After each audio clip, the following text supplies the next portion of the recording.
Hey guys, came from a sword of the Demon Hunter. Um, and man, this show continues to be really damn good with what we get out of this show and the content that we get from it. Um, there's nothing else to be said about how good this show can be. Now, I will say after watching this episode, I still prefer episode one, maybe because the shock value of episode one as opposed to episode two. But regardless, episode two is still a solid episode. And kind of basically, you kind of get this, or the shock factor of this episode is basically you have it to where Jinya, who's now taking that name Jinya instead of Jinta, he basically goes back to his actual home where his actual father lives and took care of obviously his demon sister, right? Um, and we find out like he had taken another daughter, and he basically did his father a favor by getting rid of this demon that was basically plaguing her and everything. And it was quite interesting. It was definitely quite interesting with the story. But it's crazy that like this dude, he goes back, and seemingly enough, I thought we were gonna pick up where we last left off at the cliffhanger of episode one, where it seems like, oh, we're in this modern time type of thing. No, it only seems like we may have been like maybe a few years, after the events of episode one for this episode. So I don't know if what we're going to do is we're going to slowly but surely like maybe cut every here 3 4 years to see what he's been up to until we get to that like post-credit scene from episode one to where he looks like he's in modern times. But we'll definitely see. But yeah, that's the thing. Also, we don't get any mention about his sister, his demon sister. So I don't know if he's still on the hunt for her. That's what I'm guessing. But the shock value is the fact that he came back home to his original place but when he ran away with his demon sister, because his father didn't really like treat her kindly and kind of just threw her out like the trash she was, essentially, right? And he goes back to help his new adoptive daughter take care of this demon, right? And basically the thing is, this demon, this demon keeps haunting her in her dreams and trying to get her and saying like, "Give me back my daughter" and everything. And it's kind of in a weird way the embodiment of like the mother, right? And kind of her feelings, because we see it, obviously it's like kind of like a whole thing, and we kind of have it to where when Jinya confronts this thing, he kind of gets an idea of like what it is, and he basically tells the girl like this demon's basically a culmination of your own feelings.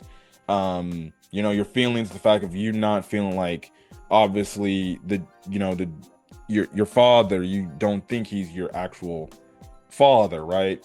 And you're having all these these thoughts of like negative thoughts about it and everything, and it's fueling this demon to be born and keep coming back. So until you throw away those feelings, those negative thoughts, the demon will continue to come back and torment you, right? um and we even find out like Jinya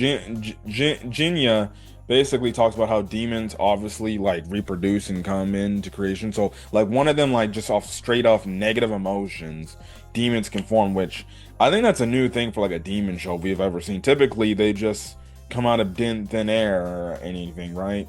But to see like, no, in this world, like demons can actually like just come alive and be created just purely off negative fucking thoughts, which is fucking crazy. But I guess in a weird way that can kind of technically be real, especially if you want to kind of be like, listen, obviously religious wise and everything, right?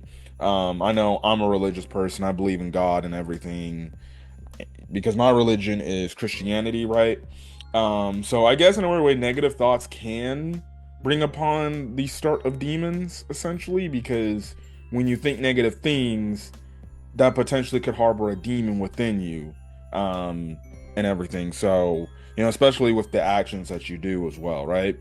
Um, so that's the thing. We also find out like they can also just reproduce regularly. And then also, like, I think they can reproduce by just like having a relationship with a human, and then boom, boom, boom, you know, that's what can happen. There could be a demon child spawn from there.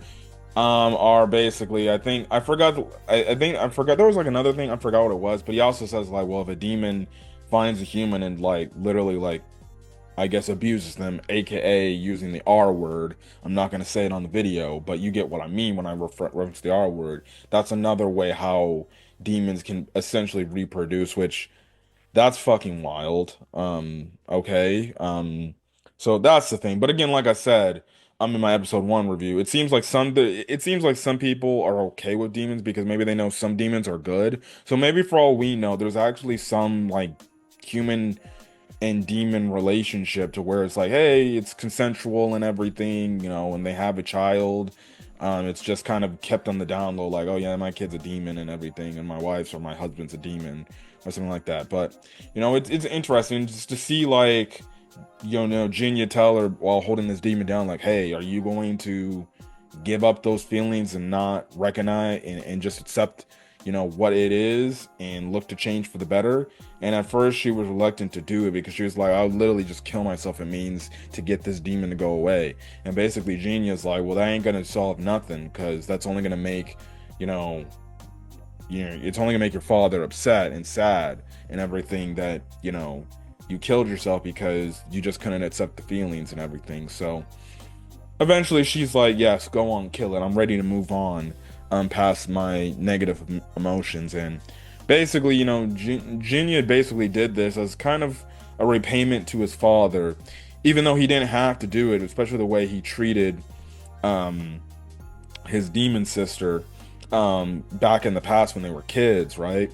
But he did this out of the kindness of his heart because he's like, no, this is my father. I got to do this. I got to help him because he needs my help. Because he even tells like the girl, because the girl at first, was like not really like, she's like, why are you why'd you hire this demon hunter to try to protect me? Like, and she like thought like he was, basically a joke and everything. So, but eventually, the more she saw, she actually started to respect him. So it was a cool thing that Jinya did for his father, and you just get the episode as he leaves because he knows his job is done, so he goes on to his next journey, right? And basically, you just have it to where, the girl understands, and she wants to help out the way she can and truly be his daughter, right? So yeah, and I think the cool thing is it seems like the father clearly learned his lesson from the past, and he's clearly valuing this adoptive daughter he took in and really truly caring for her, unlike how he did it the first time with obviously our demon girl. So yeah, but overall, very solid episode of another sort of the Demon Hunter episode. Definitely looking forward to seeing where we go in the future for this show. But yeah, again, another solid episode. Can't be mad about it. Again, like I said, I still do prefer the first episode over this episode, but this episode was good nevertheless. So very intrigued to see what we get for next week's show for episode 3. But that's basically all I got to say. So if you guys like the video, leave a like, put in the comment section your thoughts. Hit that subscribe button if you want to get more sort of the Demon Hunter content or any other anime content I upload to the channel. Till then, guys, stay safe up there. Have a great rest of your day. Peace.